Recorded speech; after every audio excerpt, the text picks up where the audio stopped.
RFM Midi. Midi partout au Sénégal, il est 12h également en temps universel. Mesdames, Messieurs, bonjour et bienvenue au grand journal de la RFM. Souleymane Niang. Au sommaire, terrible accident de la route entre Kaolack et Kaffrine, 7 personnes tuées dans le choc. Le variant britannique du SARS-CoV-2 dans nos murs, plus contagieux que la souche originelle du nouveau coronavirus. Il a été confirmé hier par l'IRSF. Il s'agit d'un citoyen indien vivant au Sénégal désormais guéri. Diary Sow, le retour aux sources, l'étudiante sénégalaise du lycée Louis-le-Grand est arrivée à Dakar la nuit dernière. Soulagement dans sa famille qui annonce un rendez-vous avec un médecin. L'épilogue dans le feuilleton judiciaire Assane Diouf, l'insulteur public numéro 1, condamné à 3 mois de prison pour outrage à agent. Vous entendrez son avocat dans ce journal. Et puis dans notre rubrique quotidienne Point de vue, nous discuterons des difficultés de gestion du flux des cas sévères et des cas graves de Covid-19 par le système sanitaire sénégalais. À la mise en onde de ce journal, à l'UNBA.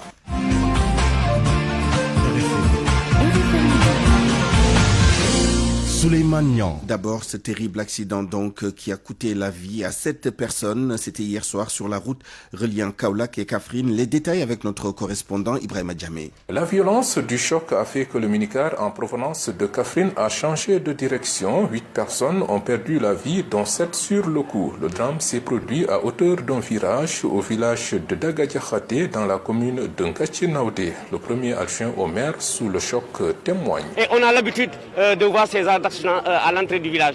Vraiment, nous demandons à l'État de nous octroyer des dodanes ou bien que les gendarmes se mettent chaque jour dans les villages pour éviter les accidents. Ce sont les bruits qui m'alertent. La plupart des victimes sont de la zone Sont de la zone de la commune de Kermouki et la commune de Ngatchinaoudé. Le drame s'est produit vers 8 heures et selon les témoignages, c'est le minicar qui serait à l'origine pour avoir tenté un dépassement dangereux avant d'entrer en collision avec un camion-ben. Pape Babacar Ndour, président du regroupement régional des transporteurs de Kaolack, regrette. Ce que je lance aux chauffeurs, c'est que vraiment on doit respecter les normes de conduite, respecter le code de la route. Parce que l'accident s'est produit en pleine agglomération. Vous avez vu cette ligne continue qui est là, très visible. Vous avez vu le tableau de limitation de vitesse. Donc vraiment c'est regrettable, mais c'est le minicar qui était en train de dépasser alors qu'il ne devait pas le faire. Au moins 4 ambulances ont été mobilisées sur les lieux de l'accident pour évacuer les blessés et les corps sans vie à l'hôpital régional de Kaolack.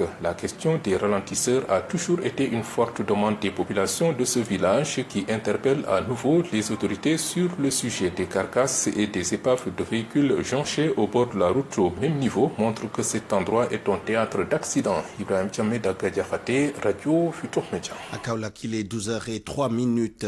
L'annonce faite ce matin par le professeur Souleymane Mboup inquiète au plus haut point.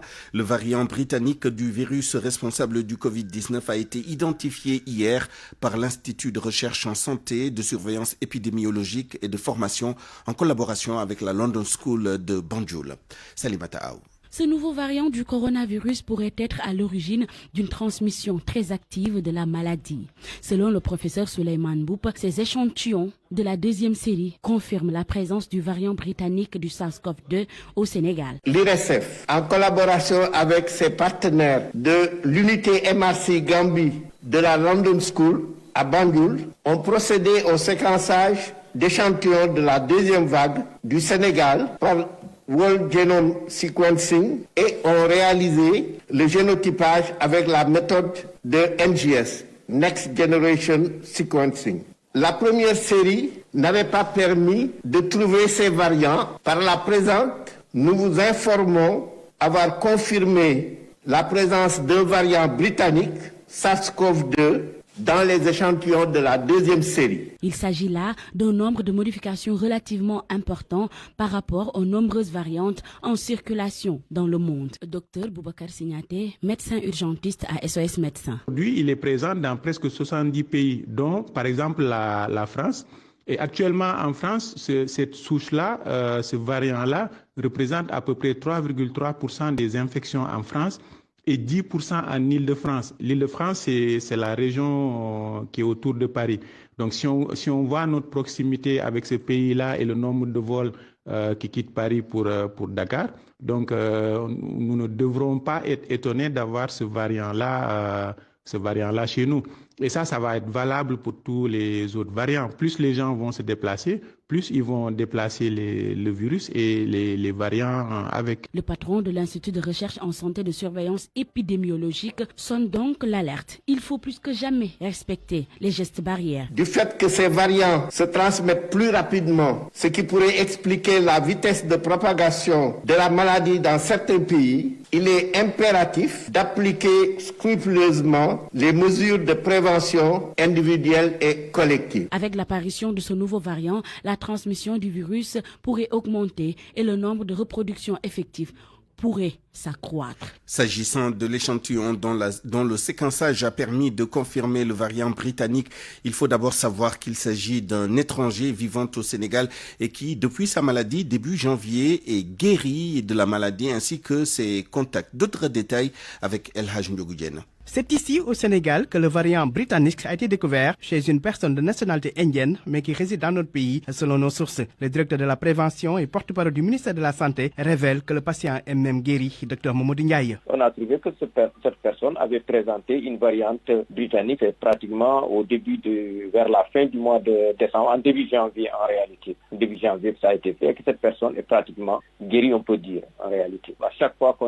qu'une personne est malade, elle a eu un contact avec nous. Pratiquement, c'est elle seule finalement, elle n'a pas pu contaminer d'autres. En réalité, il y a eu des contacts, mais les contacts aussi ont été suivis et sont pratiquement sortis de la période de suivi. Même si ce variant britannique est considéré plus contagieux et donc plus dangereux, cela ne change en rien l'approche de lutte jusqu'à la mise en place par les autorités sanitaires. On va toujours demander à ce que les gens se présentent très consciemment, parce que cette variante, si elle est déjà signalée, elle est en tout cas étiquetée étant plus foudroyante ou bien plus méchante en tout cas par rapport à l'ancien variant. Donc il faut que les gens, une fois qu'on est malade, qu'on se présente tôt, mais également que les personnes continuent à observer les méthodes dites barrières. Le ministère de la Santé invite encore les populations à la vigilance et au respect des gestes barrières comme le port du masque, le lavage systématique des mains ou encore la distanciation physique. Venons-en maintenant au point du jour de l'épidémie de Covid-19 au Sénégal avec 13 décès enregistrés hier mercredi,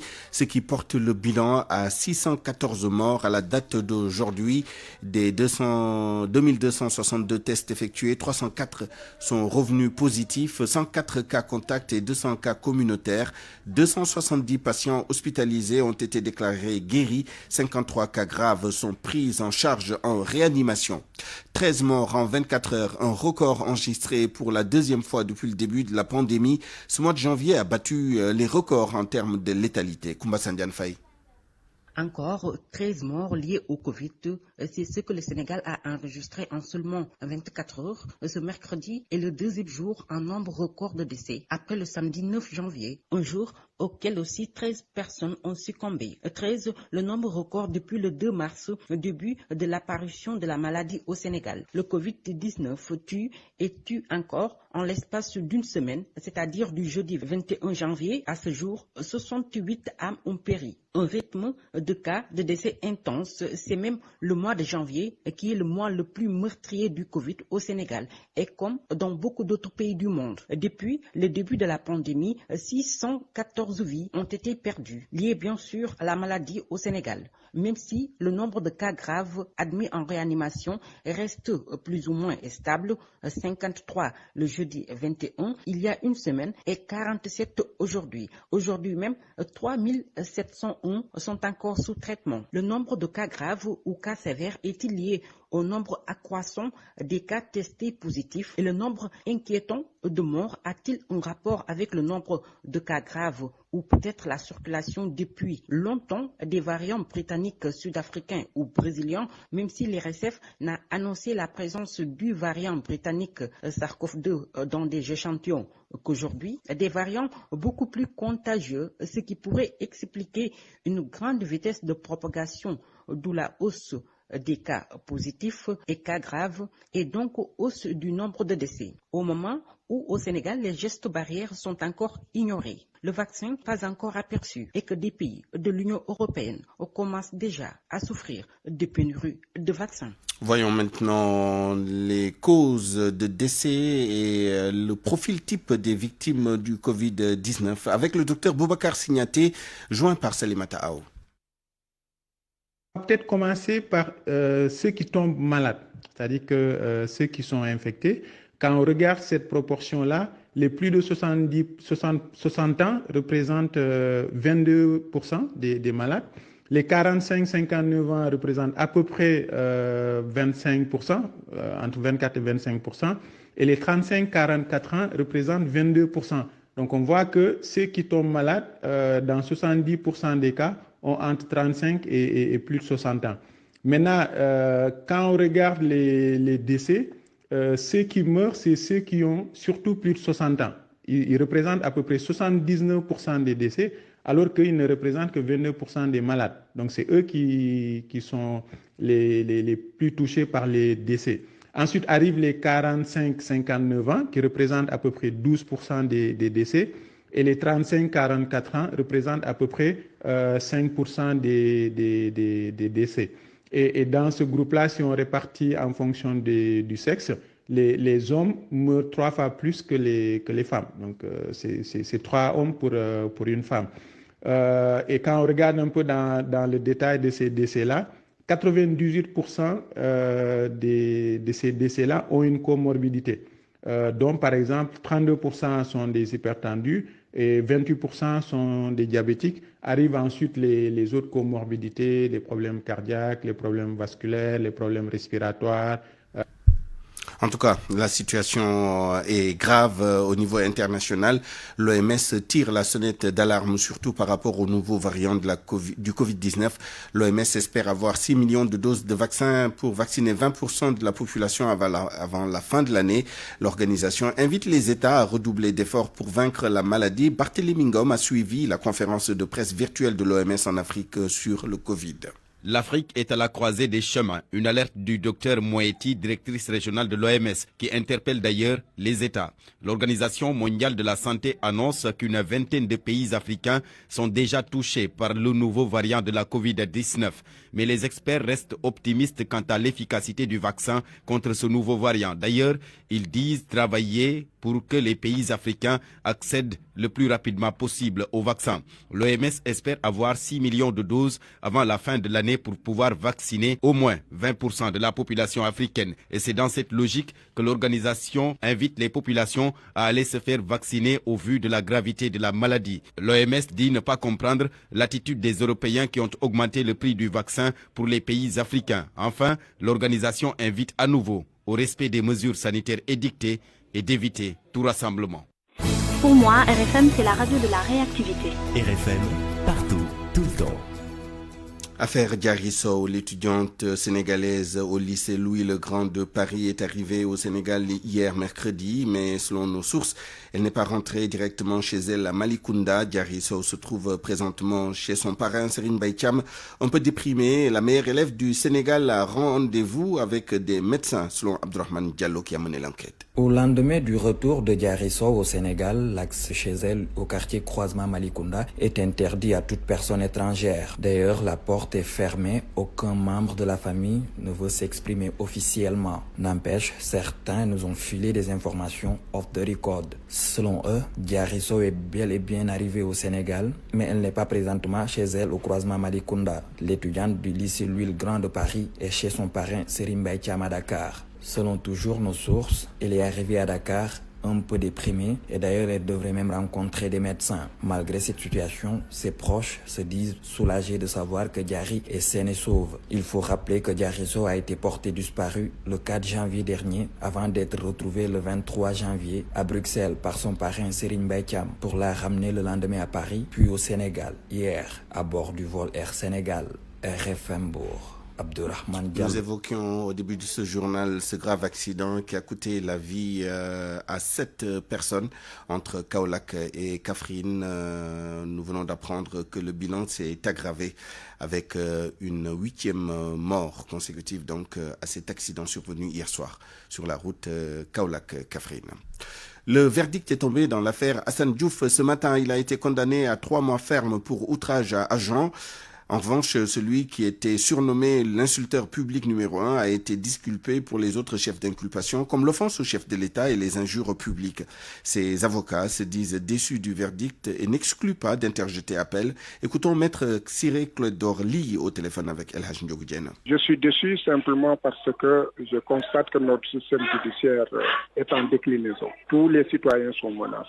Si en fait Hassan Diouf est poursuivi pour des infractions très graves, qui lui ont valu 8 mois de détention et qu'au finish, la juridiction de jugement chargée d'examiner les éléments de preuve, de se prononcer sur la culpabilité de la personne et de prononcer une peine, estime que la plupart des infractions, notamment les infractions graves, n'étaient pas constituées. Alors on a toutes les raisons d'avoir peur. Alors, là, je m'interroge simplement parce que l'outrage à agent, ce n'était pas pour ça qu'on est allé casser la maison d'un citoyen et le cueillir à 5 heures du matin. Qu'est-ce qu'on faisait là ? Puisque les infractions pour lesquelles en fait ces agents étaient là ont été écartées. Et par ailleurs, aucun agent de police ne s'est plaint personnellement. Alors que l'infraction, la victime en fait de l'infraction, pour y être victime, il faut que la personne subisse elle-même directement et personnellement un préjudice. On n'a vu aucun agent devant le juge d'instruction, aucun agent ne s'est présenté à la juridiction de jugement. Le procureur de la République ne s'est même pas hasardé à convoquer les agents de police qui auraient été outragés. Alors on ne comprend pas comment est-ce que Hassan a pu écoper de 3 mois. Ce qui fait que nous ne sommes pas d'accord sur ces 3 mois de prison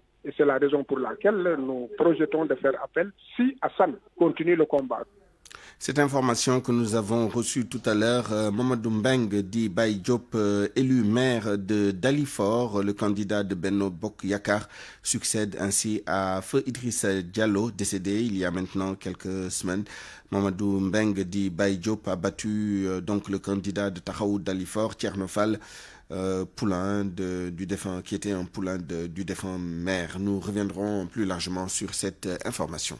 Le SYNPICS salue la décision du chef de l'État de faire appliquer la convention collective des journalistes. Il se réjouit notamment de l'implication du ministère du Travail. Écoutons Bamba Kassé, le secrétaire général du SYNPICS. Il faut apprécier que cette fois-ci, l'instruction soit adressée au ministère du Travail en priorité, qui devra, en collaboration avec le ministère de la Communication et les acteurs, définir les modalités. C'est-à-dire voir ce qui bloque, qu'est-ce qui fait que la convention n'est pas appliquée, et certainement le donner pour le cas où cela existerait, l'interprétation la meilleure qui permettra de ne pas se cacher derrière son petit doigt pour ne pas l'appliquer. Je pense que c'est ça la nouveauté. La nouveauté, c'est que cette fois-ci, l'instruction est adressée au ministère du Travail, qui est le ministère habilité à apprécier de la pertinence et de l'opérationnalité des conventions collectives de façon générale.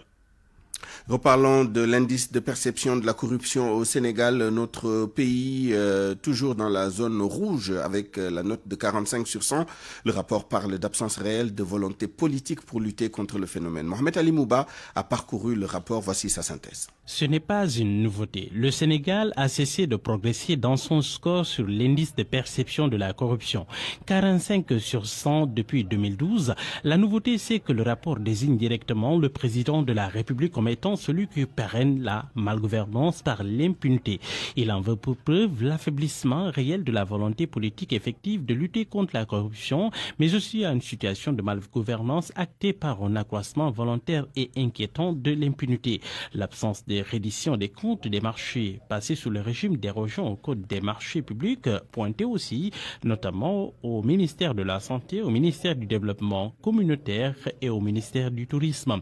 La crise dans le secteur de la justice, un autre problème, la forte implication de l'exécutif dans le système judiciaire ou encore l'inertie de l'Assemblée nationale dans la lutte contre la corruption. Selon ce rapport, un seul pays a réussi à tirer son épingle du jeu. Parmi les 15 pays qui constituent la CEDEAO, seul donc le Cap-Vert a eu un score de 58 sur 100. Le Cap-Vert conserve sa place et sa note de l'année dernière. Le Cap-Vert devance donc notre pays de 13 points au moment où le Sénégal est stagne dans la zone rouge avec la même note au même titre que le Bénin, 41 points, le Burkina Faso 40, la Gambie 37 points. Et pour boucler cette première partie de cette édition, allons à Bambey pour évoquer le calvaire des bénéficiaires des bourses familiales dans le département. Problème de paiement, des sommes dues, donc manque de considération, conditions d'attente très difficiles. Babacar Diouf leur a rendu visite. Regroupés devant le bureau des postes de Bombay en cette période de recrudescence des cas de Covid-19, les bénéficiaires des bourses familiales ont du mal à entrer en possession de leurs fonds. Malgré plusieurs rendez-vous. Ils ne nous respectent pas. Et pourtant, ceux qui ont donné cet argent savent bien que nous en avons besoin. Alors qu'ils ne jouent pas aux intéressants. Soit ils nous donnent nos dus ou ils laissent tomber. C'est tout. J'en suis à mon 7e rendez-vous. Une situation très délicate pour ces bénéficiaires. Ils ont presque dépensé la somme qu'ils devraient percevoir, regrette cette femme. J'ai fait plusieurs déplacements vers ce bureau de poste. Toujours rien. J'ai déjà dépensé 7 000 francs alors que je dois recevoir 25 000 francs. Tu vois, j'ai presque tout dépensé. Dégoûtées, certaines femmes iront jusqu'à dénoncer des pratiques peu catholiques. On se lève vers minuit pour venir faire la queue. La suite, vous le constatez avec nous. Ils ne nous payent pas. Certains parmi eux font du copinage et ce n'est pas sérieux. Les mises en cause interpellées ne veulent pas répondre sous prétexte que celui qui dirige la poste n'assure qu'un intérim. Bombay. RFM, Babacar Diouf. RFM. L'actualité internationale. Avec vous, Georges Détié Diop, bonjour. Bonjour, Souleymane. En Côte d'Ivoire, l'opposant Maurice Kakou Gakouye de retour à Abidjan. Le numéro 2 du PDCI RDA est rentré hier après un séjour médical de presque 2 mois en France. Dans la capitale ivoirienne, son retour et la suite à donner à son dossier judiciaire sont diversement appréciés. Gobia Yabi. Le secrétaire exécutif en chef du PDCI, Maurice Kakou Gakouye, a regagné Abidjan le mercredi 27 janvier en soirée. Il est arrivé à l'aéroport Félix Houphouët-Boigny à 19h15, heure locale. Incarcéré à la maison d'arrêt et de correction d'Abidjan-Maka, Maurice Kakou Gakouye sera hospitalisé dans un hôpital de la capitale avant d'être transféré en France pour soins médicaux. Quelques Ivoiriens se prononcent sur son retour. C'est une bonne chose que Gikao soit rentré au pays, en bonne santé surtout. Je pense qu'il doit retourner en prison. Voilà, parce que c'est eux qui ont provoqué tous ces morts-là dans ce pays-là. Vous voyez, avec tout ça, on trouve que le président Ouattara n'est pas démocrate. Monsieur Gikouye rentre à Abidjan de nouveau. Je demande au pouvoir en place aussi de libérer les autres. En l'occurrence, les autres proches de Sorokiba Fourignon qui sont encore détenus injustement. Voilà, sinon c'est une bonne nouvelle. On ne demande que ça pour aller à la paix. C'est une bonne chose qu'il soit déjà rentré. Mais le pouvoir en place a été un peu trop dur avec l'opposition. Et je crois que c'est le moment de l'opposition de vraiment se mettre ensemble dans l'optique de vraiment battre derrière des clauses législatives. Si bien sûr il n'y a pas de tricherie. Placé en détention depuis novembre 2020 pour avoir participé à la création du Conseil national de transition CNT, Maurice Kakou Gakouye a été libéré et placé sous contrôle judiciaire à la mi-janvier. Il est candidat aux élections législatives du 6 mars prochain pour le compte du PDCI dans la circonscription de Gagnois, ville natale de Laurent Gbagbo dans l'ouest de la Côte d'Ivoire. Ici Gobia Yabi Abidjan pour RFM. L'ex-rebelle centrafricain Mohamed Saïd Abdelkani devant la CPI ce jeudi. Il sera pour la première fois devant le juge. L'ancien chef de guerre de la Séléka sera notamment informé des charges portées contre lui ainsi que de ses droits conformément au statut de la Cour pénale internationale. L'audience va aussi porter sur la vérification de son identité et la langue à utiliser pendant la procédure. Mohamed Saïd Abdelkani, arrêté à Bria et remis à la CPI dimanche par les autorités centrafricaines, devra répondre des accusations de crimes de guerre et de crimes contre l'humanité. Il est accusé d'avoir commandé les troupes Séléka à Bangui entre mars 2013 et janvier 2014 lors du conflit entre cette milice et les anti-Balaka. République démocratique du Congo, les partis de Moïse Katumbi et Jean-Pierre Bemba ont rejoint l'Union sacrée de la nation du président Tshisekedi. Ensemble pour le changement et le mouvement de libération du Congo ont formalisé leur adhésion hier auprès de l'informateur qui est chargé d'un d'identifier la nouvelle majorité. Hier, l'Assemblée nationale a fait tomber le Premier ministre Sylvestre Ilunga. La motion de censure a été adoptée à une large majorité, 367 en faveur sur 377 votants. En République démocratique du Congo, toujours l'ancien président de la CENI, Daniel Ngoy Mulunda, a écopé d'une peine de 3 ans ferme de prison. Le tribunal de Lubumbashi l'a condamné pour avoir tenu des propos incitant à la haine ethnique et brandi la menace d'une partition de la région du Katanga lors de la commémoration du 20e anniversaire de la mort de Laurent Désiré Kabila. Ses avocats ont dénoncé un procès expéditif. Direction le Cameroun, le bilan de la collision d'un bus de voyageurs et d'un camion transportant du carburant. Le bilan s'est alourdi, 53 personnes sont décédées. Selon le gouverneur de la région de l'Ouest, les morts ne sont pas identifiés, ils sont tous calcinés. Il fait état de 29 blessés très graves.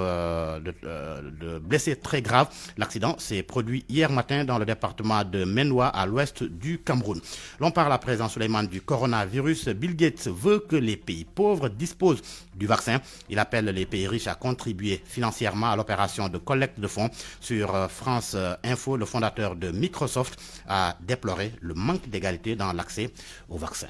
Il y a un gros problème d'égalité de la vaccination pour tous les vaccins. Et c'est pour cela que cette société Gobi a été créée pour pouvoir offrir ces vaccins aux pays les plus pauvres. La fondation Gates en fait partie, la France aussi en fait partie. Et on va acheter ces vaccins pour les pays en développement. On a besoin aussi d'usines, donc notre fondation a payé des sociétés indiennes pour qu'ils puissent fournir toutes leurs capacités vers des pays en développement, pour que ces pays en développement puissent recevoir ces vaccins. Mais malheureusement, il va y avoir un certain temps. Et on fait tout ce que l'on peut, et dans notre cas, c'est plusieurs milliards, pour rétrécir, pour réduire ce délai. Il faut que les vaccins soient gratuits pour les pays les plus pauvres. Tout à fait, tout à fait. C'est la raison pour laquelle la France a donné de l'argent à cet organisme. J'appelle des dirigeants du monde entier.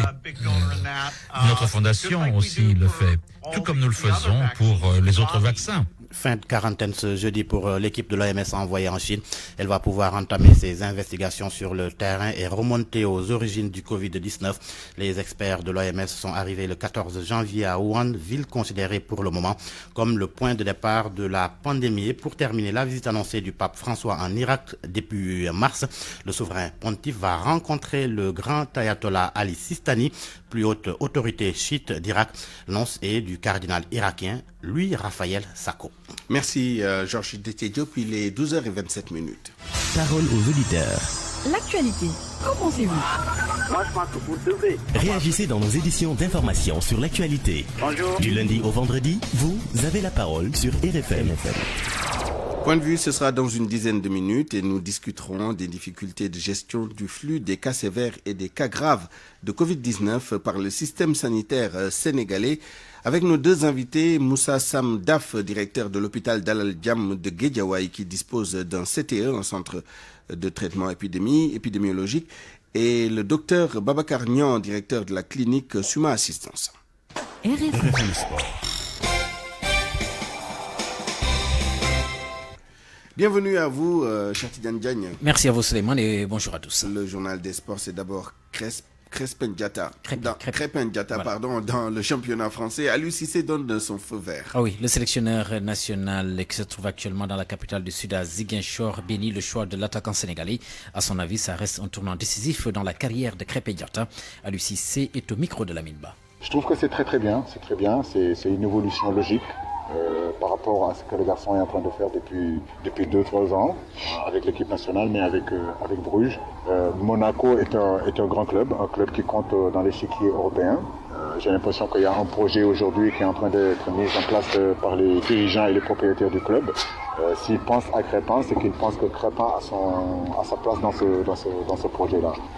Je lui souhaite vraiment de tout le meilleur. Je lui souhaite d'être encore beaucoup plus fort qu'il a été à Bruges. Il en a les potentiels, il en a les niveaux. Après, à un moment donné, c'est à lui de prendre ses responsabilités aussi. C'est important. Un joueur qui performe, c'est un joueur qui prend ses responsabilités. Et je crois qu'il est en train de le faire depuis quelque temps. Ce que je vois à Bruges, c'est très intéressant. J'espère qu'il sera dans cette continuité à Monaco. Liverpool joue ce soir pour ne pas se faire distancer. Ce sera donc pour le choc de la 20e journée à 20h. Tottenham, 6e au classement, accueille Liverpool de Sadio Mané qui occupe présentement la 5e place au classement. On peut séparer les deux formations. Manchester City est leader avec un point de plus que son dauphin Manchester United. Leicester est 3e, Sheffield United, West Bromwich et Fulham sont relégables. En Italie, le dernier quart de finale de la Coupe se joue ce soir à 20h. Napoli de Kalidou Koulibaly qui va accueillir Spezia. Inter de Milan, Juventus de Turin, Atalanta de Bergame déjà qualifiés pour les demi-finales, Suleiman. Basketball pour finir. Et nous parlons du tournoi de qualification pour l'Afro-Basket masculin prévu à Yaoundé au Cameroun. C'est du 19 au 21 février prochain. 13 joueurs ont été retenus hier par le sélectionneur national Boniface Non. La plupart ont participé à la première fenêtre à Kigali au Rwanda. C'est logique, avance notre confrère du quotidien Record du groupe Futur Media, Mor Bassignan, que nous avons joint ce matin. La liste s'inscrit dans la continuité, dans la mesure où on voit deux joueurs qui étaient là lors du tournoi de Kigali au mois de novembre. On peut citer Clevin Anan, Alkalindour, Makhtar Gueye, Ibou Faye-Fall, Mbaye Ndiaye, Malik Dime, Youssou Ndoye, entre autres. On a aussi le retour en sélection de Mohamed Faye qui était là sur la liste pour le tournoi de Kigali mais blessé à la dernière minute. Le retour aussi de Pape Moustapha Diop qui n'a plus disputé le moins de matchs officiels avec les Lions depuis la Coupe du Monde 2019 en Chine. On note aussi la présence de nouveaux joueurs comme Boubacar Touré, Cheikh Bamba Diallo, Mohamed Al-Gandiaye qu'on a hâte de découvrir. Donc on peut dire que Boniface et son staff, Mamadou Gueye Pabi, Raoul Toupane, Libas Faye sont en train de mettre en place une équipe compétitive, une équipe qui pourra défendre grandement les chances du Sénégal lors du Tekio au mois de juin en Serbie, mais aussi préparer activement l'Afro-Basket masculin au mois d'août. Je pense qu'on a suffisamment le temps de peaufiner, de revoir d'autres joueurs d'ici l'Afro-Basket. Concernant le tournoi proprement dit,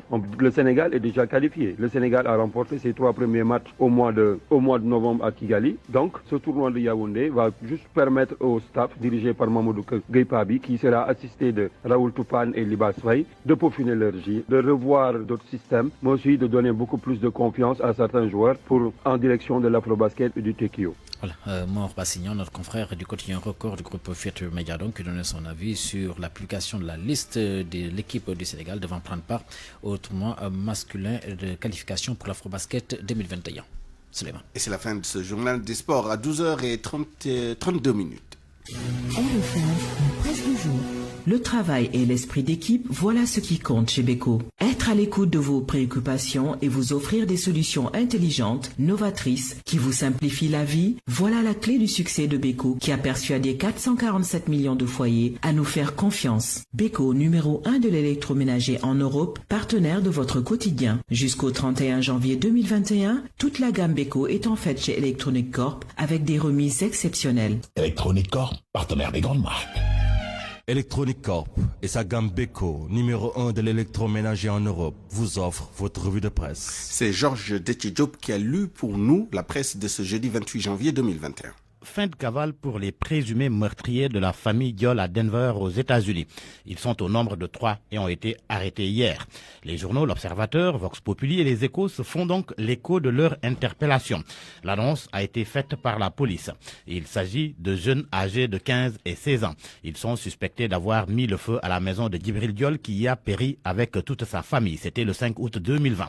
5 personnes avaient perdu la vie dans l'incendie. Selon L'Observateur, les 3 mineurs arrêtés sont accusés de meurtre au premier degré et d'incendie criminel. Vox Populi ajoute qu'ils sont poursuivis pour 5 chefs d'accusation de meurtre, 3 chefs d'accusation de tentative de meurtre, 2 chefs de voie de fait, cambriolage et 8 chefs d'incendie criminel. Les Échos précisent que la police écarte le motif du meurtre lié à des préjugés, mais refuse de se prononcer sur les motifs du crime.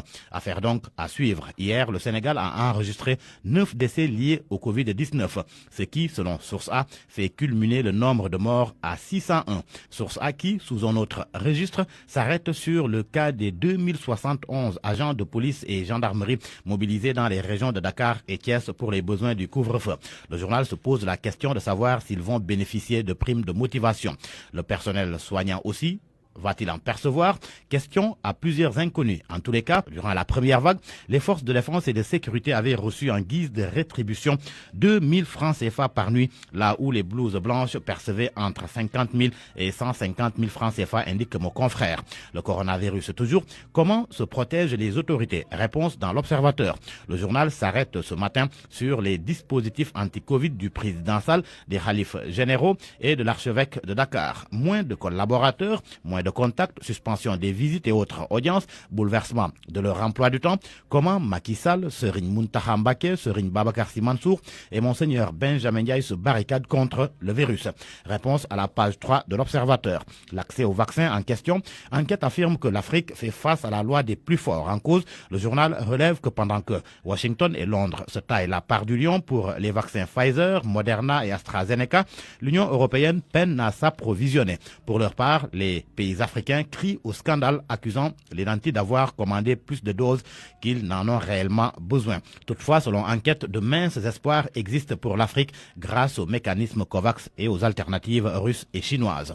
Les échos de la réunion hebdomadaire du Conseil des ministres hier. La presse du jour en livre quelques détails. Il a été question de la convention collective du secteur de la presse.